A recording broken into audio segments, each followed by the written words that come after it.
آج 24 ذی الحج پیر کے دن یہ جادوئی وظیفہ پڑھ لو۔ لوگ دروازہ کھٹکھٹا کر پیسہ دے جاتے ہیں۔ شام سے پہلے ہر حاجت پوری ہو جائے گی۔ یقین نہیں آتا تو بے شک آزما لو۔ بسم اللہ الرحمن الرحیم۔ ناظرین، آج 24 ذی الحج پیر کے دن کا جو خاص وظیفہ آپ کو بتانے لگا ہوں، یہ ایسا وظیفہ ہے کہ 2 منٹ کے اندر اندر دولت کا بندوبست ہو جائے گا۔ یہ سمجھ لیں کہ یہ وظیفہ ارجنٹ پیسوں کے لیے ہے۔ اگر آپ کو ایمرجنسی پیسوں کی ضرورت پڑ جائے تو آج اس وظیفے کو ایک مرتبہ پڑھ کے دیکھ لینا۔ محترم ناظرین، یہ وہ وظیفہ ہے کہ اس وظیفے کو پڑھتے ہی آپ کی جو حاجت ہے، جو مراد ہوگی، فوری طور پر پوری ہو جائے گی انشاءاللہ۔ چاہے آپ یہ وظیفہ صبح کے وقت پڑھ لو، چاہے دوپہر کے وقت پڑھ لو، چاہے شام میں پڑھ لو، جب آپ کو وقت ملے، کوئی کسی قسم کی پابندی نہیں ہے۔ محترم ناظرین کرام، بس آپ نے اللہ پاک کی ذات پر یقین کرتے ہوئے، بھروسہ کرتے ہوئے یہ 1 منٹ کا وظیفہ پڑھنا ہے۔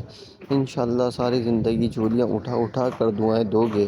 یہ وظیفہ خاص طور پر وہ لوگ لازمی پڑھ لیں جو بالکل ٹوٹ چکے ہیں، جو بالکل کنگال ہو چکے ہیں، جن کی جیب میں 1 روپیہ بھی نہیں ہے، جو پائی پائی کے لیے ترس رہے ہیں۔ اپنی زندگی میں 1 منٹ نکال کے یہ وظیفہ پڑھ کے اللہ پاک سے دعا مانگ لینا۔ قرضوں میں ڈوبے ہوئے تو اللہ پاک سے یہ دعا کرنا کہ میرے مولا میرا قرض ادا ہو جائے، تو آپ دیکھنا کیسے آپ کا منٹوں میں، گھنٹوں میں قرض ادا ہو جائے گا۔ آپ کو کوئی بڑی اماؤنٹ چاہیے ہو تو یہ وظیفہ پڑھ کے اللہ پاک سے دعا مانگنا۔ انشاءاللہ اللہ آپ لوگ اگر 1 لاکھ روپے بھی مانگو گے تو اللہ پاک اس سے کئی زیادہ آپ کو عطا کر دیں گے۔ اللہ پاک کے خزانے میں کسی قسم کی کمی نہیں ہے، بس ہمارے مانگنے کی دیر ہے۔ زندگی، موت، رزق، دولت، ہر چیز صرف اللہ پاک کی ذات ہی ہمیں عطا کرتی ہے۔ غربت اور تندرستی کی وجہ سے انسان ایسے ایسے مسائل کا شکار ہو جاتا ہے جن سے نکلنا ناممکن ہوتا ہے۔ اس لیے محنت مزدوری کرتا ہے اور جب اس سے کام نہیں بنتا تو قرض لینا شروع کر دیتا ہے۔ جو قرض نہیں لیتا وہ مشکل سے گزارا کرتا ہے، لیکن جو قرض لیتا ہے اس کو عادت سی ہو جاتی ہے، پھر وہ اپنی تنخواہ سے قرض دے کر اپنا خرچہ کرتا ہے۔ محترم ناظرین کرام، یہاں تک کہ ہر مہینے نئے نئے فرد سے قرض لیتا ہے، ایک سے لیتا ہے دوسرے کو دیتا ہے، یوں اس کی ایک چین سی بن جاتی ہے۔ یوں اس کا گھر پورا مہینہ قرض پر چلتا ہے۔ قرض ایک بیماری بھی ہے، اور قرض اس نیت سے لیں کہ جو قرض میں نے لیا ہے اس کو وقت پر ادا کر دوں گا۔ اگر کوئی شخص اس نیت سے قرض لیتا ہے تو اللہ تعالیٰ اس کے غیب سے مدد فرماتے ہیں، تو اللہ کی مدد سے اس کا قرض جلد سے جلد ادا ہو جاتا ہے۔ اور یہ وظیفہ آج جو آپ کو بتانے لگا ہوں، یہ وظیفہ آپ چاہو تو چلتے پھرتے پڑھ لو، چاہے تو کسی جگہ پر بیٹھ کر سکون سے پڑھ لو۔ آج کا وظیفہ اتنا خاص ہے، اتنا پاورفل ہے کہ اپنی زندگی میں صرف 1 مرتبہ آپ لوگ اس وظیفے کو پڑھ لو، انشاءاللہ آپ کو پوری زندگی کسی اور وظیفے کی ضرورت نہیں پڑے گی۔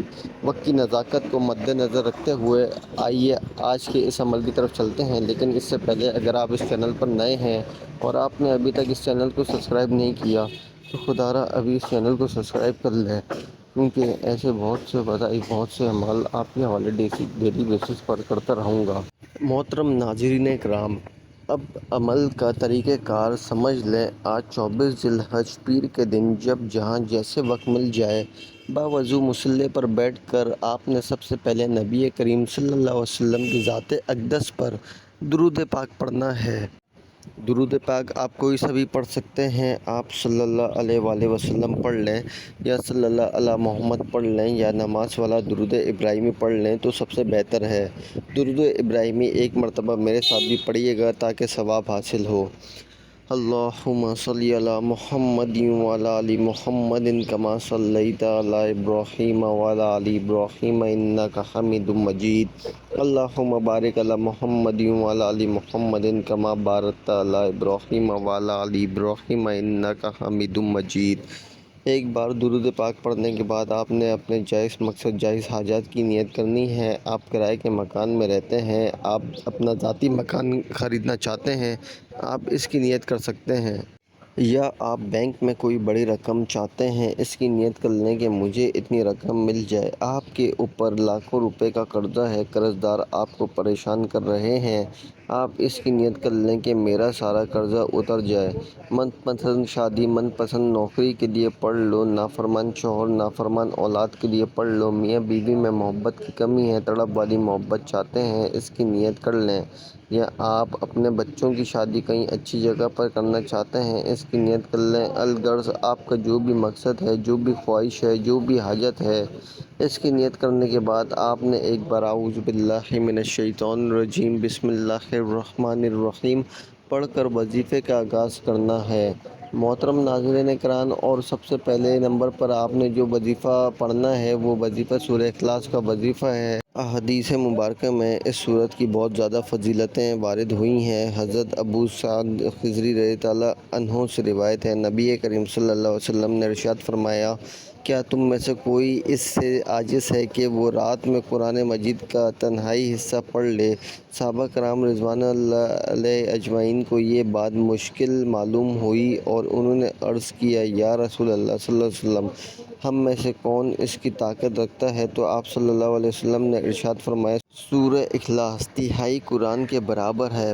یہ حدیث کی کتابوں میں بھی آیا ہے۔ حضرت انس رضی اللہ عنہ سے روایت ہے، ایک شخص نے حضور اکرم صلی اللہ علیہ وسلم سے عرض کی کہ مجھے اس سورت سے بہت محبت ہے۔ آپ صلی اللہ علیہ وسلم نے ارشاد فرمایا، اس کی محبت تجھے جنت میں داخل کر دے گی۔ یہ بھی حدیثوں کی کتاب میں آیا ہے۔ سورہ اخلاص کی بہت زیادہ فضیلتیں ہیں، اس لیے تفسیر صادق میں لکھا ہے کہ جو شخص گھر میں داخل ہوتے وقت سلام کرے اور اگر گھر خالی ہو تو حضور اقدس صلی اللہ علیہ وسلم کی ذات مبارکہ پہ درود پاک پڑھے اور ایک بار قل هو اللہ پڑھ لیا کرے تو انشاءاللہ عز و جل فقر و فاقے سے محفوظ رہے گا۔ سورہ اخلاص کی تلاوت سماعت فرما لیں۔ بسم اللہ الرحمن الرحیم قل هو اللہ احد اللہ الصمد لم یلد ولم یولد ولم یکن لہ کفوا احد۔ سورہ اخلاص آپ نے صرف 3 بار پڑھنی ہے۔ جب سورہ اخلاص آپ 3 بار پڑھ لیں تو اس کے بعد 2-3 وظائف ملا کر یہ عمل کرنا ہے، ایک ہی وقت میں بیٹھ کر سارا عمل کرنا ہے۔ تو محترم ناظرین کرام، سورہ اخلاص پڑھنے کے بعد آپ نے دوسرے نمبر پر جو وظیفہ پڑھنا ہے وہ وظیفہ لا الہ الا اللہ محمد رسول اللہ کا پڑھنا ہے۔